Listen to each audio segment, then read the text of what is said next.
Good morning. Good morning, everyone. Man, that was so great to see Don again. Yes, I love him. Yeah. He's fantastic. It was cool to hang out. Like I said beforehand, we had coffee with Icon yesterday, so it was good to see him and saw Linnell stick her head in for a quick second, so it was good to see her. And if you missed out, if you weren't on Coffee with Icon yesterday, there's a fantastic story involving Don being at our house and then going to leave and a large dog, stray dog, running into the yard. That's a pretty great story. We'll have to tell you that sometime. Yes, Or if you ever see Don, he can tell you that story. Yeah. It's fantastic. Yeah, oh, absolutely. Gosh. Wow, Cal. Sorry, really? I'm getting a phone call. Someone's calling the church. Someone's calling the church right Amanda, now. answer. This is a well-oiled machine we run here. The production really is just on point. Oh, gosh.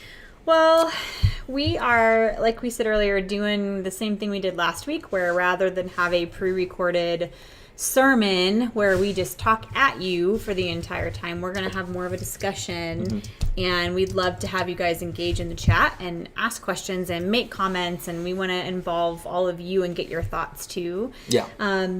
We are talking about relationships right now. So last week we talked kind of about like vulnerability and authenticity within relationships in general.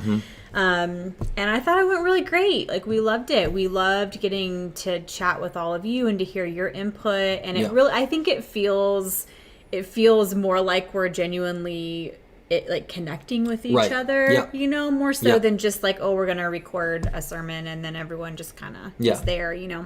Because it's not often that we get to do something like this in church, where you have a format where someone that's communicating something can get feedback instantly and make comments and, you know, do that. So please remain active there in the chat, because that's a great way for us to kind of interact with you. For sure. Yeah. So today what we're going to talk about is we're going to lean more into this idea of marriage and, you know, committed kind of romantic relationships, which it's always like there's a handful of things that I always kind of bristle at when it comes to talking about in church. I think mostly because it has, for a lot of my life, I've had negative experiences with these kinds of things being talked about. And I think one of those is marriage, simply because I feel like so often we have a tendency in the church to prop marriage up as like this end-all be-all of Christian existence, and it leaves single people just kind of by the wayside, or feeling less than, or feeling like, you know, because you're not married, there are elements of the kingdom or elements of you know, the Holy Spirit of who God is that you're missing out on in some way. And I just want to start this off by saying I 100% disagree with that.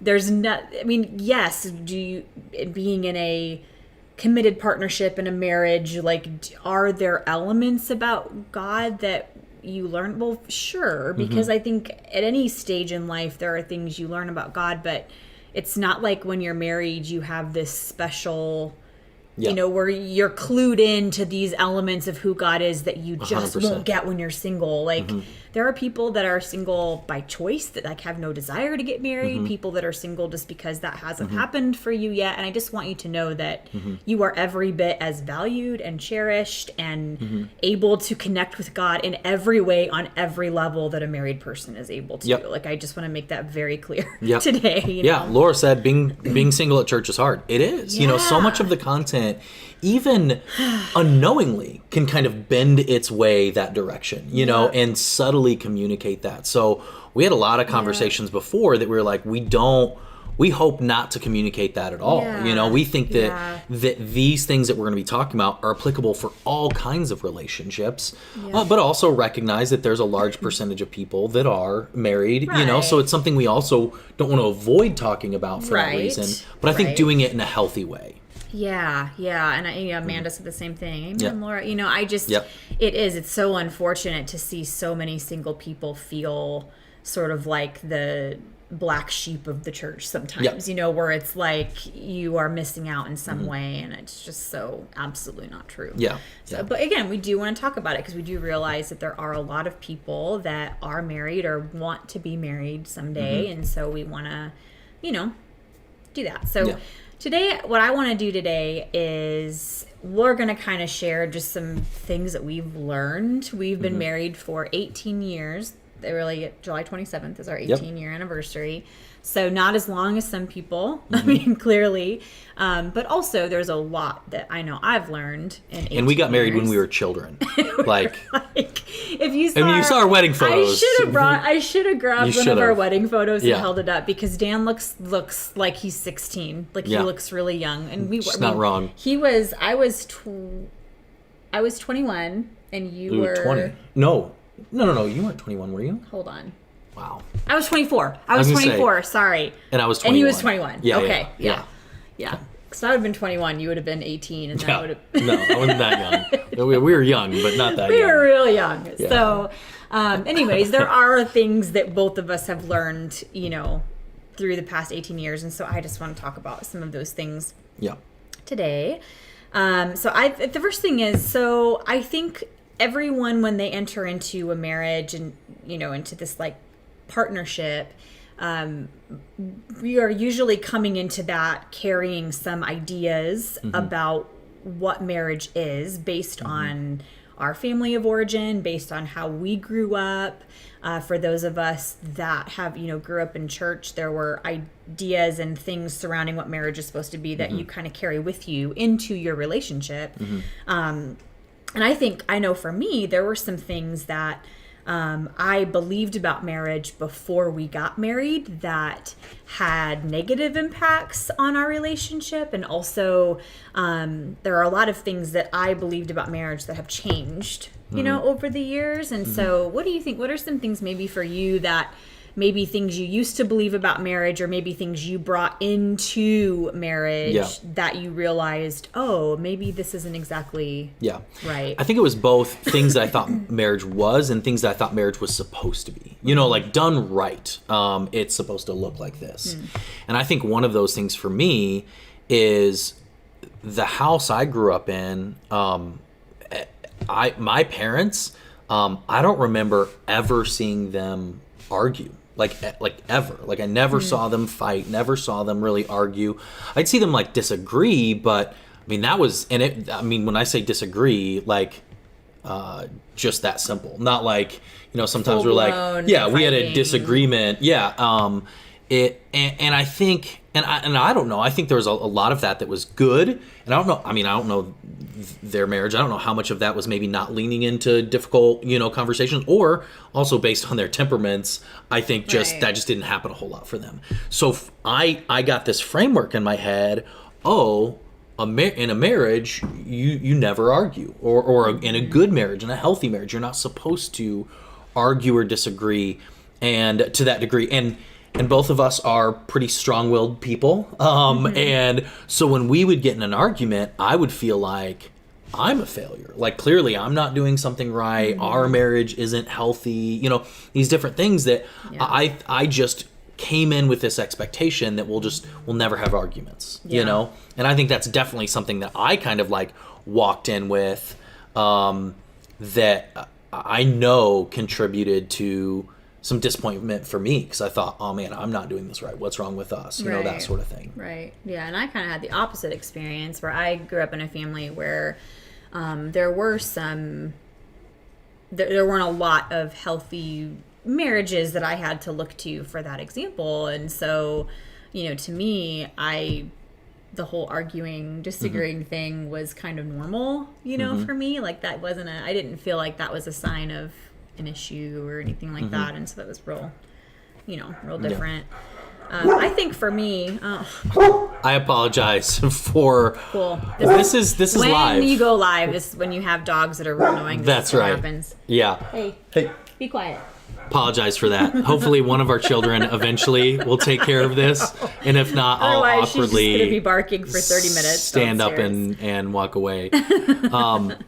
Kelly's going to read that. I think another thing for me is how marriage was presented by the church also. I got it in my head that like being the husband, being the man, there was like I had to be this kind of leader and like always know the right answer and always like lead our family forward in this right way. And most of the time, I didn't know what I was doing. I still don't know what I'm doing most of the time. Kids, newsflash. Yeah, so it also contributed to this, like, I'm not doing enough. Do I need to, like, is there some, like, devotion I need to do? You know what I mean? Like, is there, like, I had all this pressure of, like, oh, you need to, and some of this we're going to get to talking about mutual submission, but it was presented in this, like, you're the man, then there's your wife, and you need to. Yeah. And I know that created a lot of unhealth early on for us when we kind of had that mentality. Oh, yeah, definitely. I mean, and not only, so this whole idea of like, you know, the church really likes to talk about how wives need to submit to their husbands. It's used a lot, you know, to oppress women, to silence women, to, you know, and I think it, not only is it harmful to women when it's only framed in this, like, the man is the leader and then the woman is here. It's harmful to both, you know, because it also places all this expectation on the man. But then also, let's talk about the fact that that whole teaching of, like, the man is the leader and the woman follows, that negates that negates LGBTQ marriages. Like, you know, it's like, what are you supposed to do with that, you know? And so I just think that has been a disservice that I think the church has done to people when they walk into marriage. I know for me, that was huge, like, with feeling like, you know, it sort of was this idea of, you know, when you're in a relationship, when you get married, that, you know, I had to submit to my husband. It was like, wherever he goes, I go, whatever. And these were actual words that were spoken to me by people that were in leadership in my life. It was like, whatever he feels called to, it no longer matters what you feel called to. You are now called to what your husband is called to.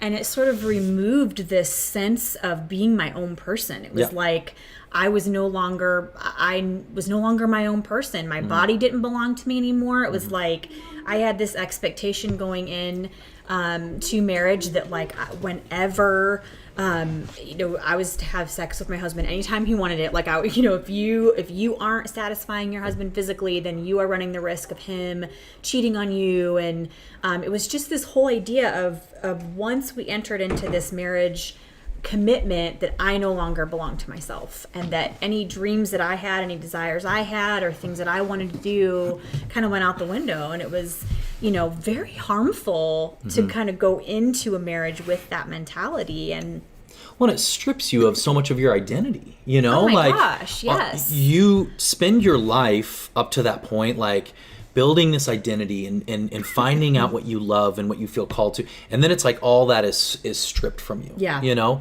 And I think Amanda touched on something that I think is so good. Not only there's some unhealth in the teaching many times in the church about marriage, but also in dating.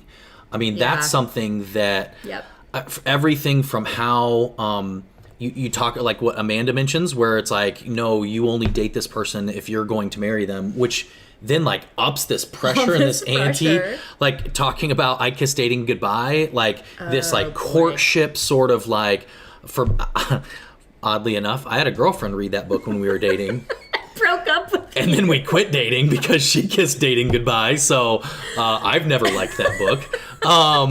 But yeah, there's so much unhealth and how and I feel like for everyone, but especially for women, who it's taught like this, and I mean, you can speak to this better than anyone, at least of the two of us, but like when you're dating, you have to be this, you know, pure, like you have to protect the man. You don't even like get me you have started to, on and this. then you get married, and it's like, oh, but now you're, you know, supposed to be this. Now you have to satisfy all of your husband's physical, sexual desires and needs, but it was like, don't think about it. Don't, you know, like, you got to be pure and you can't cause him to stumble. It was like, there was so much pressure. But then on the wedding night, flip a switch and like, be like this wild woman in the bedroom, you know? And I was like, and that like did a number on me for a very long time. I'm not going to lie. I still, 18 years into marriage, am still undoing harmful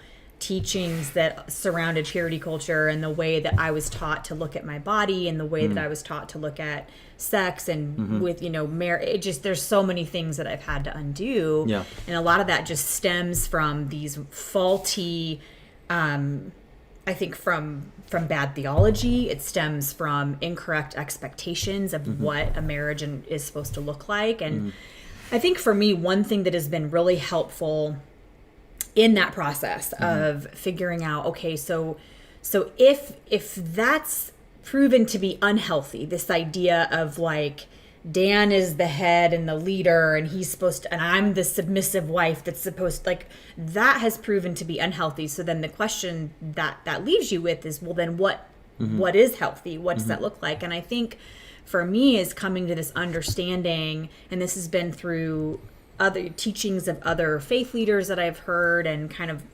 reading scripture in new ways. But this idea of mutual submission, this mutuality in a relationship has been really key. And I love how, Ephesians 5 is this chapter in the Bible that it's the one that talks about, wives submit to your husbands, husband love your wives, that kind of gives all these instructions,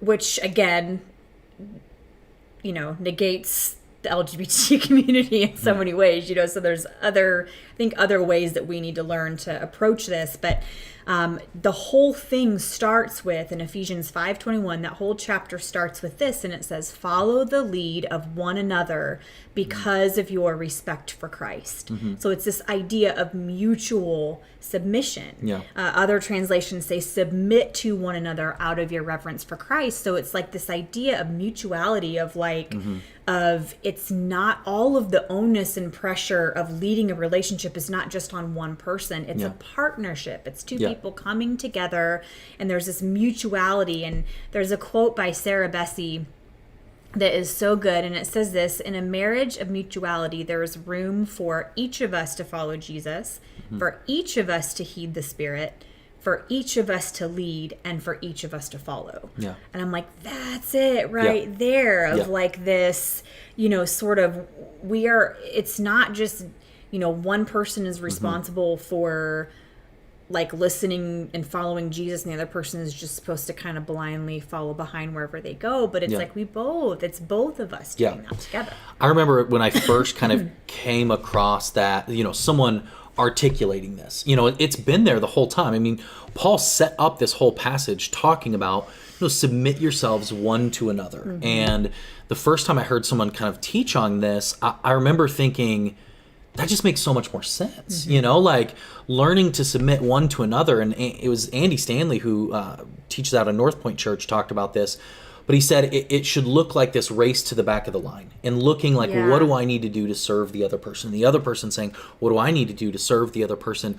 And that kind of picture, that gives you back your identity. That gives you back, what is God telling you? It's not like God's going to tell me for you. You know what I mean? Like, no, you have your relationship with God. Like, and we're better together instead of, let's be honest. How many times have we thought, here's what I'm supposed to do, and it not be what you're supposed to do?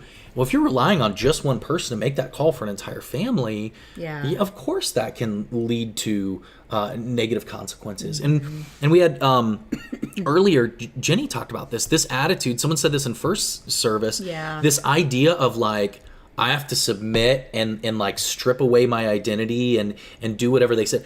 I think leads a lot of people away from marriage. Like, that doesn't sound real appealing. Especially for women, when we're being told, in a straight relationship, when we're being told, like, you have to submit to what the man says and does and wants, then it's like, well, I don't want to do that then. Because it's like, who wants to totally strip away all of their autonomy and all of who they are, to enter into a relationship that's supposed to be a partnership, you know? So, and if we would present that on the front end, how much that would change relationships getting into it if the church continued to communicate, it's mutual submission one to another. That's the goal. Okay, I can do that. That seems much more doable in the grand scheme of things. 100%. 100%.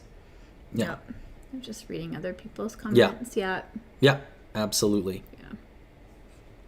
Yeah, it is really hard though. Jenny said, yeah, so hard for us humans. Like Mark said that, like the mutual submission. It really is. Yeah. It's not easy. It's not like, ooh, because, there's always going to be that, especially because both of us are really strong-willed. There's times where it's like, where I think this, and so that whole idea of submitting to each other and partnering together is huge. Yep. Yeah. Not easy.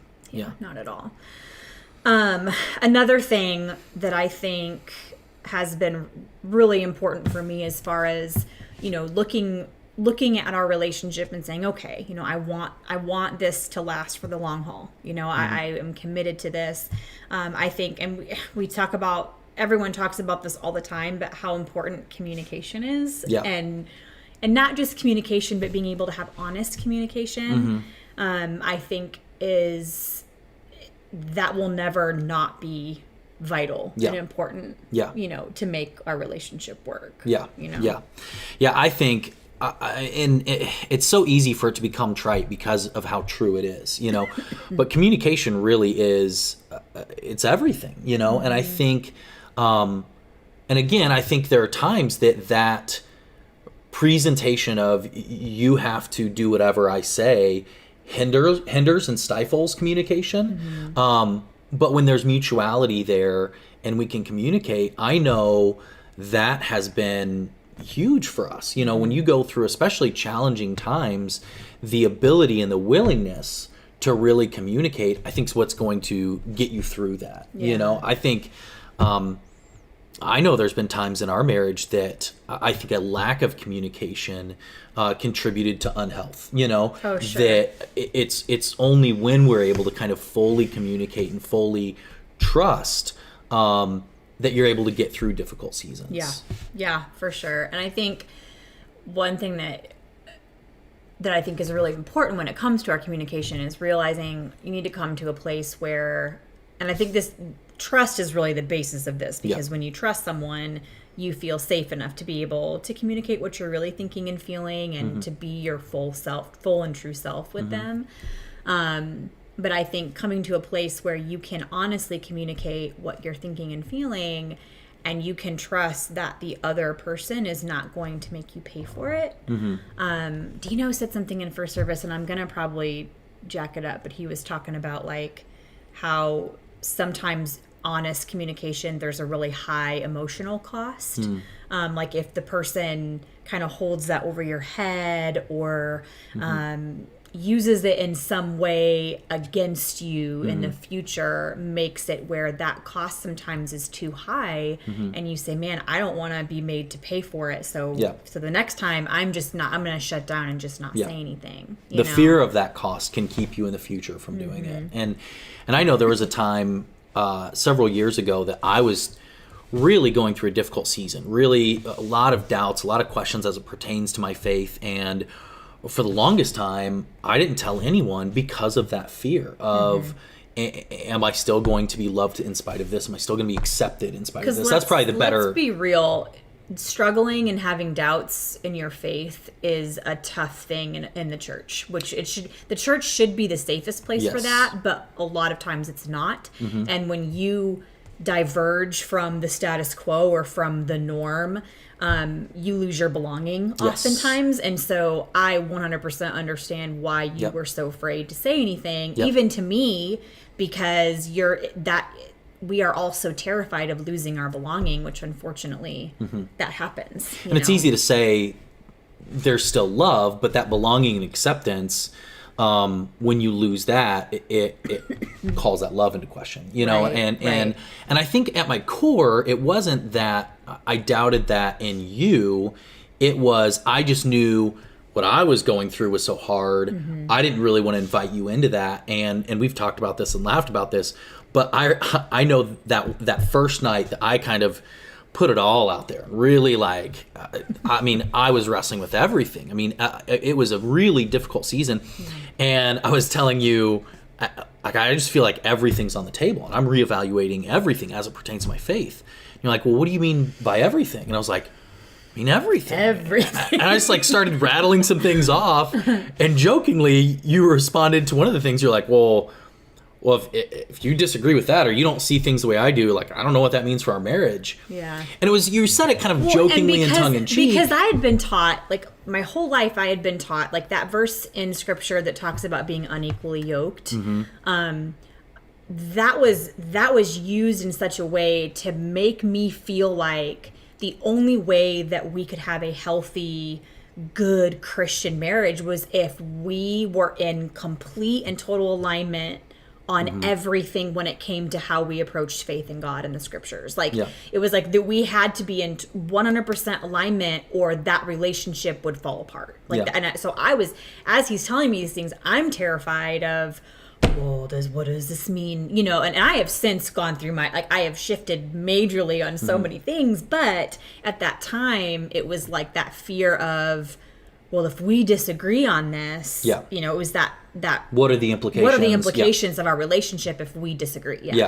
And I'm grateful that at that point in our marriage we had enough trust that we could have hard conversations. And that same night I was able to come back and go, hey, like, I know you were kind of joking when you said that, but even jokingly, that tells me in my head, okay, there's that line. That's off limits. Like, I can communicate this stuff, but these things over here, I'm not going to share that, you know? And I'm grateful that we're able to kind of go, no, you know, and kind of work past that. And there's so many people that are commenting right now. I get it. Walking through a season of having some doubts and having some questions, and it's so challenging. It's so challenging hard in the church. It challenges all relationships, and if we're not careful. And that's why I think communication is so important. But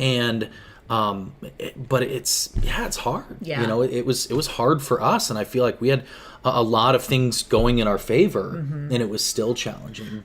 And it was, while we're, you know, airing out my issues, there's another thing that I just recently happened. This just goes along those lines of allowing your partner to be 100% honest without them having to pay consequences for that.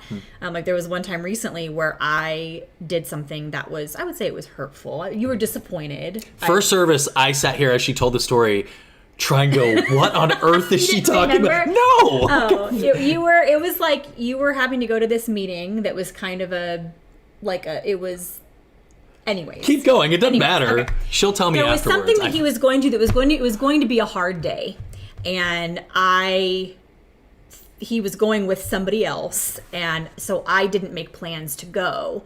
But he the whole time thought I was going to go with him. And anyways, I should have been going because it was a little bit hurtful. So then when I realized that was hurtful, then I started feeling really guilty and feeling really bad that I had let him down. So then I in turn got all mopey, and it was then Dan was having to be like, it's really okay, it's really fine. And so rather than just own it and say, I'm sorry, that sucks, I should have been more thoughtful. Instead, now not only was it disappointing for him, but then he had to then turn around and pat my hair and tell me everything was fine. So I put the onus on him to make me feel better, So again, I think those kinds of things where it's little ways where we sort of make the other person have to, like Dino said, a high emotional cost for them to be able to be honest about where they're at and what they're thinking and feeling. And I think if we can eliminate that and we can, it means owning it when we screw up, and then also being a safe place to land. Yeah. I feel like for any committed relationship, being a safe place for your partner to land, I think is so important, and that will help with longevity. When I know that no matter what, that I can tell Dan anything, and I know he's not going to go anywhere. I know he's not and we're not talking about relationships that are abusive or clearly toxic, or we're not saying that's something totally different. So and I think that willingness to just sit in that tension, if there needs to be some, to either communicating the hurt or listening to someone communicate things that they're talking about, some things that they're wrestling with or whatever that is, and not trying to change the other person to be just like you. you know, Yeah. to just be willing to love them as they are. It's so hard not to want to change people. Yeah. Especially when we've grown up in, it feels like structures it's just about behavior modification. Right. And that's really hard not to want to change them to be like you, but just to lean in. And there are some friendships in my life. There was a group of friends that we went to school together, did ministry together, were pastors together in these accountability groups, and different ones have all gone through different seasons of questions or, you know, change or whatever. And we've still remained friends. Yeah. And I think I was talking to one of them and they said they had to realize for them, they said, I feel like beliefs are what divide us, but values are what brings us together. And they said we can believe two different things and still be friends with one another when we focus on our values, because we value the same thing. We might believe a little bit differently, but or approach things differently. But our values remain the same. And to focus on that, I think in relationships and families, when you can just say, hey, we have these same shared values, let's focus on that. I'm not going to try to change you to be like me. You're not going to try to change me to be like, you know, you, but just lean in to sometimes some difficult conversations, I think has meant everything for us in our relationship. Yeah, definitely. Yeah, I had something else on my list of like things to talk about, and then I saw someone, I don't know who it is because it just says guest, but talking about sometimes people get married for the wrong reasons, like expecting the other person to complete them or to make them feel good all the time, and how those are unrealistic. I think I think one of my biggest pieces of advice that I would give someone in a relationship is just let go of your expectations. Yeah.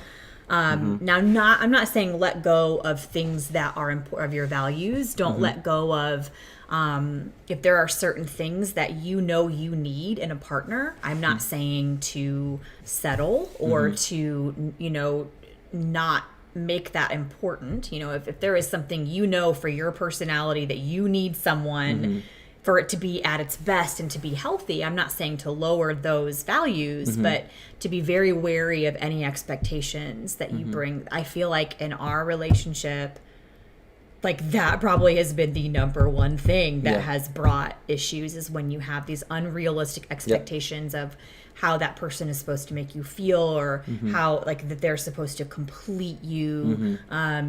You know, I think that's where we get into trouble in marriages, and is when we start thinking those things, you know? Yeah, so true. Yeah. Oh, let's see here. So one other thing that I think has been really important when it comes to having a healthy relationship, and that really helps a relationship last for the long haul, is this idea of just continuing to choose that person over and over again every day. That it's not, you know, you don't make a commitment to someone and then because you made a commitment that one time on the day you said your vows or whatever, that then that suddenly magically just seals the deal. Because it's like people grow and evolve and change, and there are, I mean, I feel like when I look back at who we were 18 years ago when we first got married and who we are now, we are both completely different people. I feel like. I mean, I think there are elements of who we are that always stays the same, but there are so many things that have changed about us. And I think continuing to choose someone as they evolve and change, even if that makes you a little bit uncomfortable, especially when it comes to like if things in your faith are changing or the way you see the world is changing.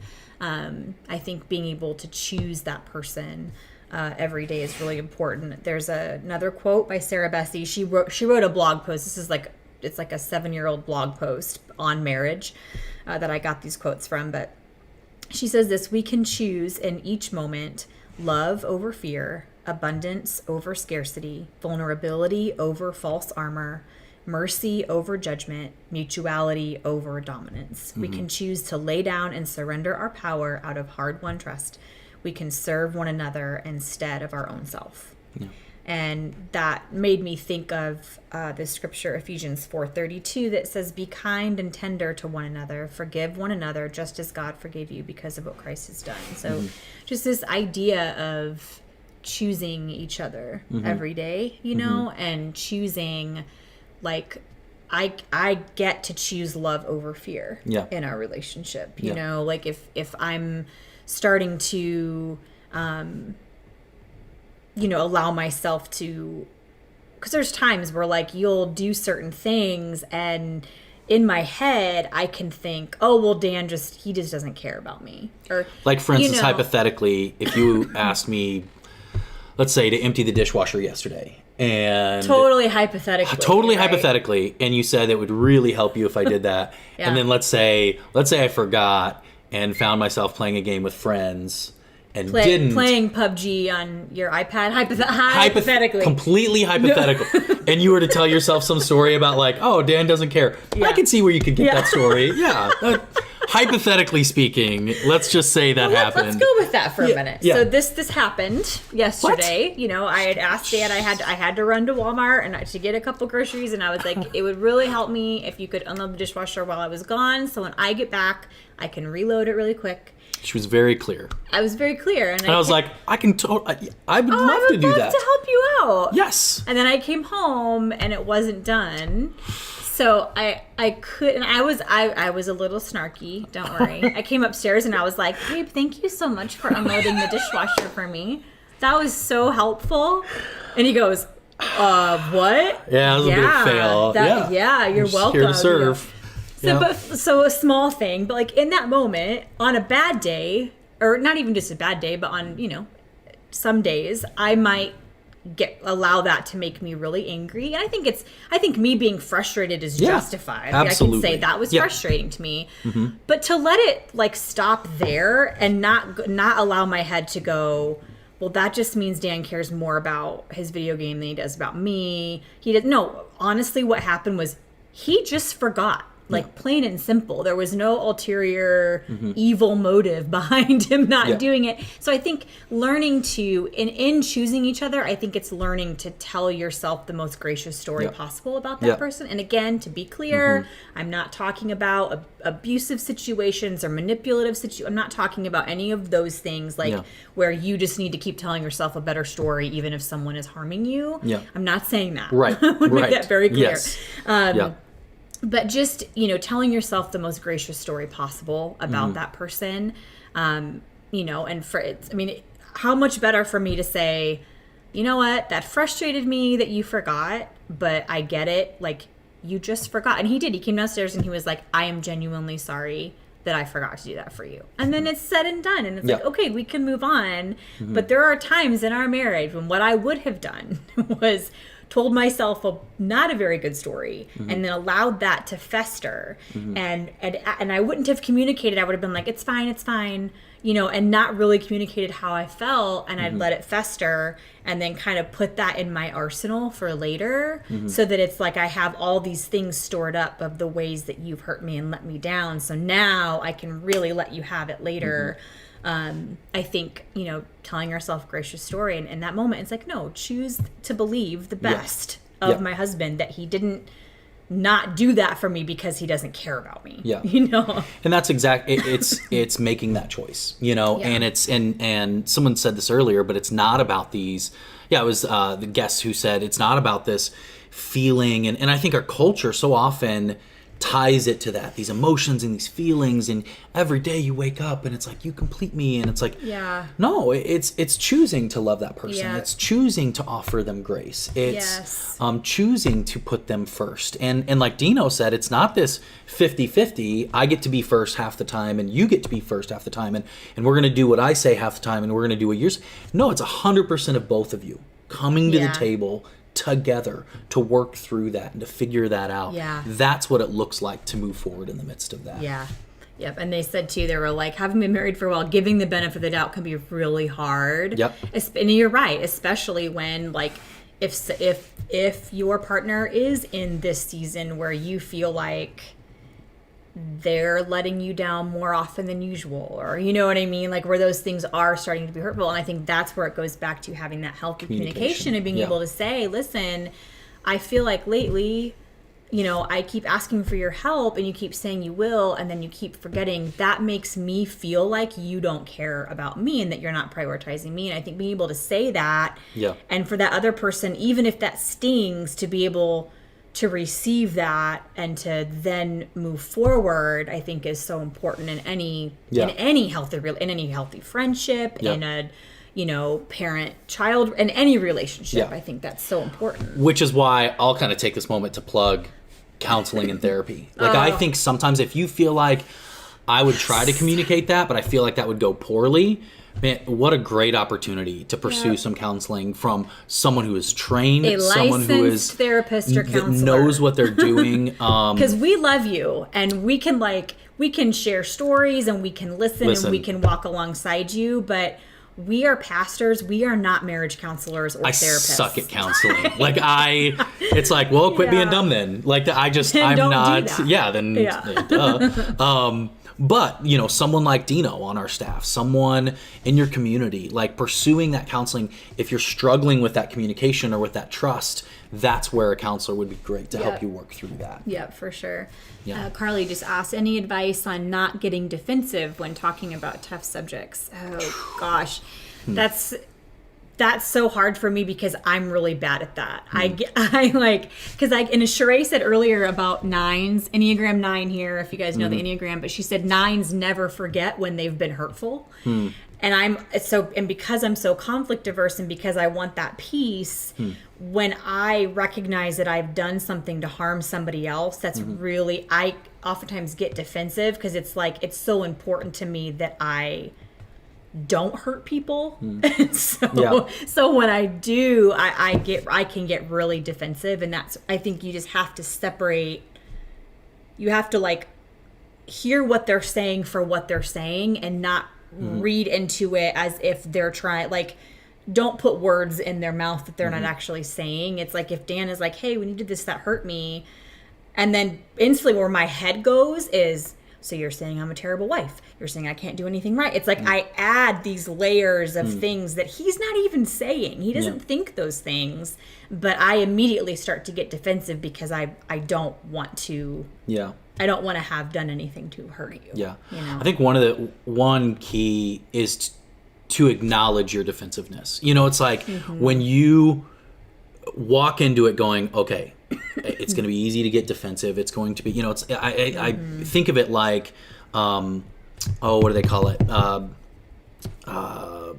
Bias. Confirmation bias. Yeah. One of the best ways to fight against confirmation bias is just reading anything, intaking anything, and making it align to what you think. You know, you can see it in the political process all the time, where you see this news article, and if you align more, you know, to the right and Republican, then it confirms those beliefs, and the same news thing can confirm your belief if you lean more liberal or Democratic. Right. So the best way to fight against that is to acknowledge that it exists. So I think to acknowledge your defensiveness and to know, okay, this is going to be a tough conversation. My tendency is going to be to get defensive.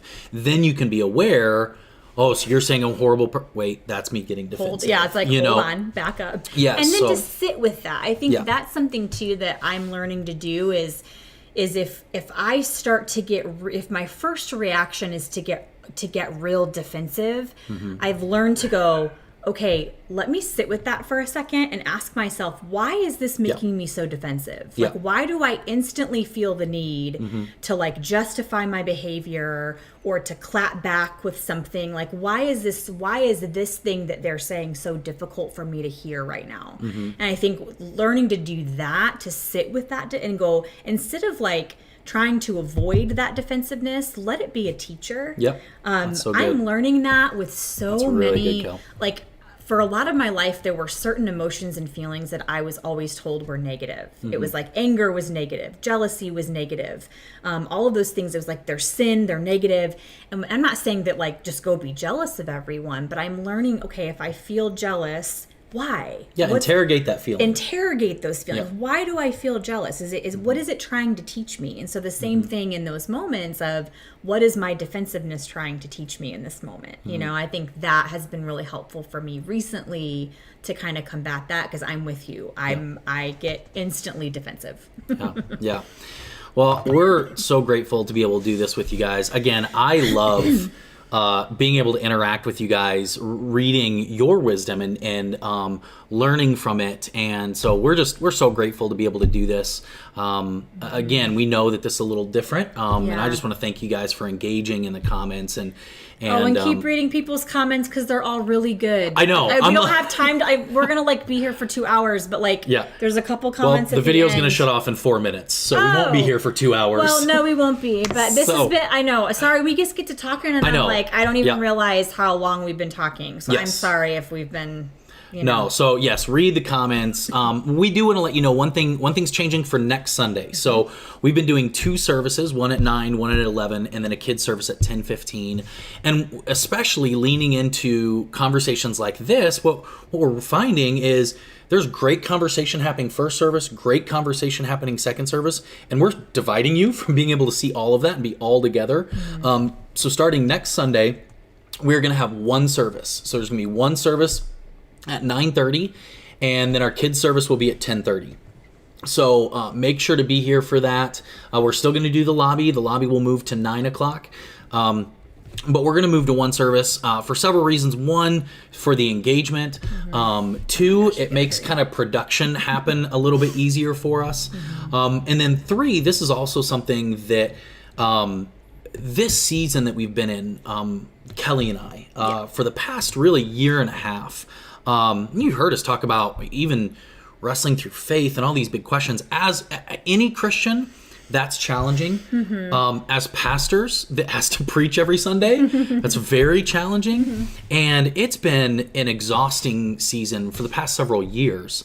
But really in earnest these past year and a half. And there's just been some things that we need to process, that we need to work through. That we've walked through personally, you know, that even that have nothing to do with the church, just things that we've walked through personally that we are a little tired. Burned out, and quite honestly, I think unhealthy in some ways, like individually, just emotionally and things of that nature. We need.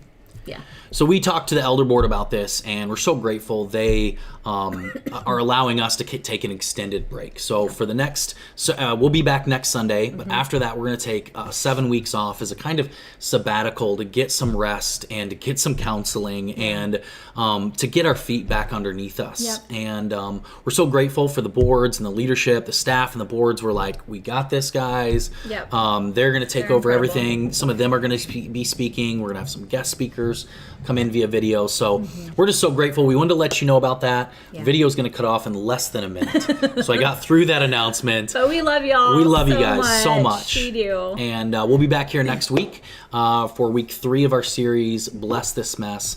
We love you. Have an incredible week, and we'll see you next week. Bye.